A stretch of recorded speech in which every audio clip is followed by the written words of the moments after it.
Min sa'adati bani Adam, di antara tanda satu-satu orang manusia itu bahagia. Hidup dia happy. Hidup dia tak ada serabut. Ialah yang pertama, al-mar'atu salihah. Dalam syarah hadis dia kata, bukan sengaja, bukan kebetulan Nabi sebut al-mar'atu salihah itu nombor satu. Tetapi Nabi SAW purposely sebut al-mar'atu salihah itu nombor satu. Di antara tanda satu orang manusia itu bahagia, jiwa dia tenang, tenteram, hidup dia happy, ialah sekiranya dia ada isteri yang baik. Menyebut al-mar'atu salihah, isteri yang baik itu di nombor satu itu bukan saja-saja. Kerana dia boleh jadi punca segala kerosot yang ada dalam dunia.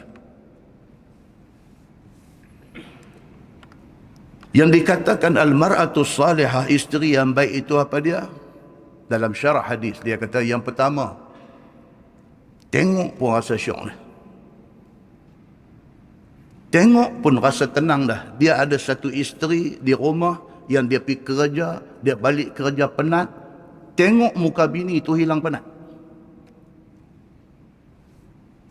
Di antara yang dikatakan al-mar'atu salihah itu apa dia? Satu orang isteri yang pandai menjaga maruah dia, sama ada ketika di rumah ataupun di luar rumah. Mana-mana orang yang dapat isteri yang macam ni, dia bahagia. Siapa yang mendefinisikan kebahagiaan itu mendapat isteri yang baik? Siapa dia? Nabi SAW. Wal maskanus salih, di antara tanda bahagia manusia juga, dia ada rumah yang baik. Rumah yang baik ini di dalam setengah hadis sebut sebagai rumah yang luas. Rumah yang selesa duduk. Rumah yang paling-paling korang ada 4 bilik.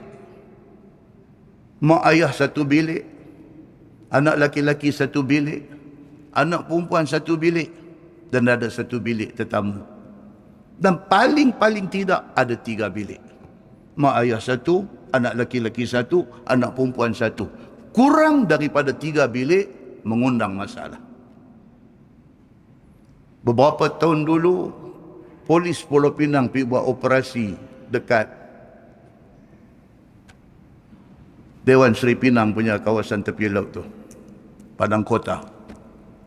Pukul 2, pukul 3 pagi, polis pergi buat operasi, budak-budak penuh di situ. Bila tanya duduk di mana, mereka tunjuk, saya duduk sana, saya duduk sana, saya duduk sana. Pasal apa ada di sini? Pukul 2, pukul 3. Mereka jawab balik dekat polis yang buat operasi. Mereka kata, kami kalau duduk di rumah, kami nak duduk tang mana? Kami nak duduk tang mana?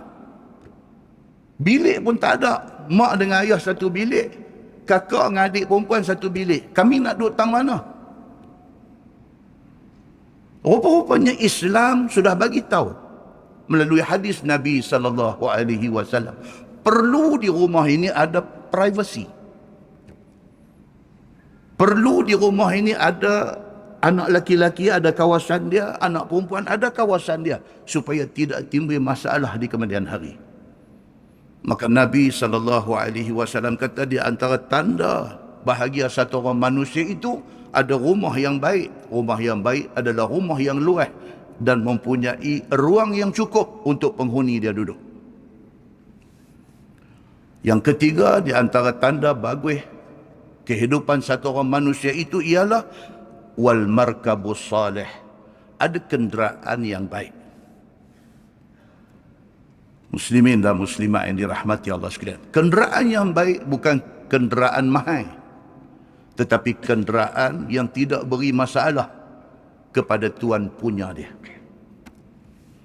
Di antara tanda sengsara ataupun di antara tanda penat satu orang manusia, Nabi SAW kata ada 3. Yang pertama, al-mar'atu su', bini dia di rumah bagi masalah dekat dia. Nasib dia malang, dia ada bini di rumah, kaki beletek. Oh, tuan-tuan. Orang laki-laki ni paling dia tak suka apa dia? Bini beletek. Dia tak suka. Bini dia tegur anak, tegur sekali sudahlah. Lagu duk ulang. Bukan anak tu stres, pak dia stres sama. Pak kata dekat bini ni, dia kata, bang sekali cukup lah, budak tu faham dah. Ulang lagi. Yang ni semua apa dia? Yang ni semua nak bakang hati. Malang bagi dia. Pasal di rumah dia, isteri dia karakter macam tu. Yang kedua, wal maskanus su. Dia ada rumah, tapi rumah ni memang jadi masalah. Dengan rumah sempit, dengan rumah duduk di dalam neighborhood, di dalam kejiranan yang bermasalah. Balik kanan rumah ada 3 drug addict duduk dalam rumah tu. Balik depan rumah, Allahu Akbar, dia ditakdirkan tercampak duduk di kejiranan itu. Dan yang ketiga menjadi punca masalah dan hilang bahagia dan penat kepada satu orang manusia itu ialah wal markabusu, kenderaan yang memberi banyak masalah kepada dia. Awal bulan aircon rosak. Baru 10 hari bulan alternator rosak. Dia mai 15 hari bulan belting putih. Dia mai dah 18 hari bulan bateri kong. Ada saja benda yang nak bagi jadi serabut ni. Dah tukang, dah repair, kacau lagi. Dah tukang, dah repair, kacau lagi. Siapa kena, siapa tahu. Nabi SAW sudah bagi tahu benda-benda ni semua. Muslimin dan muslimat yang dirahmati Allah sekalian. Ada banyak hadis yang Nabi SAW nak cerita tentang tanda bahagia dan tanda serabut satu-satu orang manusia. Di antaranya dalam hadis riwayat daripada Ali bin Abi Talib radhiyallahu anhu. Kata dia, qala Rasulullah sallallahu alaihi wasallam, arba'un min sa'adatil mar'i an takuna zawjatuhu salihah wa auladuhu abraran wa khulaqa'uhu salihin wa an yakuna rizquhu fi baladihi. Atau kama qal, hadis itu kata Imam As-Suyuti dhaif. Maksud dia, Nabi SAW bersabda, Nabi kata ada 4 tanda bahagia satu manusia. 1, zaujatuhu salihah. Sama juga, dia sebut isteri yang baik. Sangat penting, sangat signifikan, sangat important tuan-tuan, mendapat isteri yang baik ni. Kalau kita baca sebaliknya pula, orang perempuan juga perlu mendapat satu suami yang baik. Kalau suami baik, isteri baik, aman rumah tangga itu. Wa auladuhu abraran. Di antara tanda bahagia satu manusia ialah dia dapat anak yang abraran, anak yang baik-baik. 3 orang anak, 5 orang anak, 10 orang anak, semua bagus. Bukan bagus dari segi pencapaian dalam pelajaran sahaja, bagus akhlaknya. Hormat ibu bapa dan orang tua-tua. Dengar cakap taat Allah, taat Rasul dan taat kepada ibu bapa dia. Tidak ada yang lebih bahagia bagi orang tua-tua melainkan mendapat anak yang baik-baik. Wa khulaqa'uhu salihin. Dan juga dia ada kawan yang dia duk bergui bercampur hari-hari. Dan mereka ini orang-orang yang salihin, orang yang baik-baik.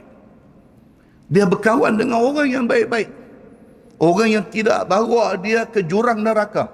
Sebaliknya orang yang sentiasa mengajak dia kepada kebaikan. Kalau itu yang ada di keliling dia, dia mendapat kebaikan dunia dan akhirat. Wa yakuna rizquhu fi baladih. Dan Nabi kata tanda baik seorang manusia itu ialah apabila dia boleh mendapat rezeki daripada negeri sendiri. Dia dapat rezeki daripada negeri sendiri. Dia orang Malaysia, dia kerja di Malaysia, rezeki dia dapat daripada hasil kerja di Malaysia. Tuan-tuan boleh bayang kalau kita terpaksa jadi macam saudara-saudara kita di Indonesia yang terpaksa main negara kita untuk cari makan. Tuan-tuan boleh bayang 5 tahun lagi. Tuan-tuan boleh bayang 10 tahun lagi. Kalau dengan trend yang ada hari ini, Kelang ada shutdown. Kelang 1 tutup, Kelang 2 tutup, Kelang 3 tutup. Semua orang yang duk kerja. Satu Kelang ada 1,500 orang. Satu Kelang ada 3,000 orang. Satu Kelang ada 5,000 orang. Nak pergi kerja di mana mereka ni? Kelang tutup. Dengan umur sudah main 45. Dengan anak tak lepas rumah lagi duk ada berapa. Dia tak boleh duduk di rumah goyang kaki. Anak-anak semua nak bergantung kat dia. Dia nak pergi kerja di mana? Dengan tempat kerja tutup. Tuan-tuan boleh bayang 5 tahun lagi. Boleh bayang 10 tahun lagi. Kita kena bawa beg, galeh beg, pergi kerja di Myanmar. Tuan-tuan boleh bayang tak 10 tahun lagi. Kita terpaksa bawa beg, pergi nak menagih rezeki di Vietnam. Pasal hari ini Kelang-kelang di Malaysia tutup. Kelang di Penang tutup. Mereka pergi Vietnam. Mereka pergi ke Myanmar. Mereka pergi ke India. Mereka pergi ke negara-negara lain.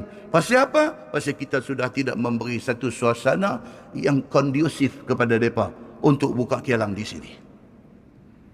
Adakah itu mustahil lagi 5 tahun kita jadi macam orang Indonesia yang nak kerja di sini?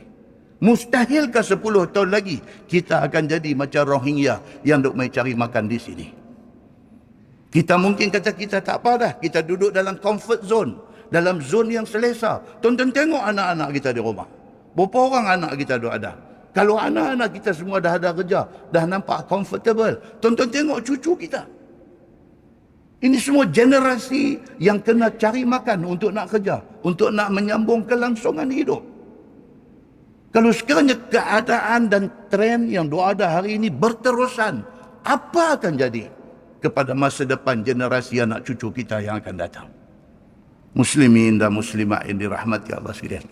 Isu hidup bahagia di dalam dunia ini bukan isu main-main. Ini isu yang sangat serius, kerana itu disebut oleh Nabi sallallahu alaihi wasallam.